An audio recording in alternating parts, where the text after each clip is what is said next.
ஏன் இறைவன் படைக்கும் போது எல்லாமே ஒரே மாதிரி படைச்சிட்டு போக வேண்டியதானே? எல்லாம் ஒரே ஈவன் கலரா இருந்தா பூவில் எல்லா பூ ஒரே மாதிரி படைக்க வேண்டியதானே? ரோஜா ஒன்று இருக்குது, சாமந்தி இருக்குது, கனகாமரம், டிசம்பர் இருக்குது, ஜனவரி பிப்ரவரின்றானுங்க. ஒன்று ஒரு கலர் இருக்குது, இவ்வளோ கலர் இருக்குது. இது இயற்கையே இவ்வளோ கலர் கொடுத்துருக்கு. அந்த இயற்கை கலர்லேருந்து சில செயற்கையாக சில கலர் ஆட் பண்ணுறாங்க. ஆனால் நிறைய கலர் இருக்குமா. ஆனால் கலர்லேயே பார்த்தீங்கன்னா இருக்கிற கலர் 27 கலர் தான் கலரு.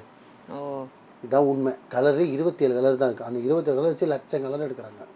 டபுள் டபுளாக ட்ரிபிள் டபுளாக வெள்ளை பிளாக் மிக்ஸ் பண்ணால் இப்போ கிரே வரும், ப்ளூ பிளாக் மிக்ஸ் பண்ணால் லைட் கிரே ப்ளூ வரும். அந்த மாதிரி மிக்ஸ் ஆகிடுது. ஸோ இந்த மாதிரி மிக்ஸ் பண்ணினே இருப்பாங்க. ஆனால் கலருன்றது 4 கலரு. பெண்கள் அணியக்கூடிய புடவைகள் 4 கலர் அணிஞ்சாங்கன்னா இந்த 4 விஷயத்துக்கு 4 அணிங்க பக்காவாக ரிசல்ட் வரும். நான் சொல்கிறேன், உங்கள் மாலிக் பாய் ஒன்றும் இல்லை. இன்றைக்கி நல்லா போகிற இடம் சக்ஸஸ் ஆகணும், நான் போகிற இடம் விஷயம் முடிஞ்சிடணும், பணம் வந்துடணும், விஷயம் முடிஞ்சு நினைக்கிறியா, ஆரஞ்சு கலர் புடவை கட்டுங்க. ஓகே, ஆரஞ்சு கலரில் பக்காவாக விஷயம் முடியும்.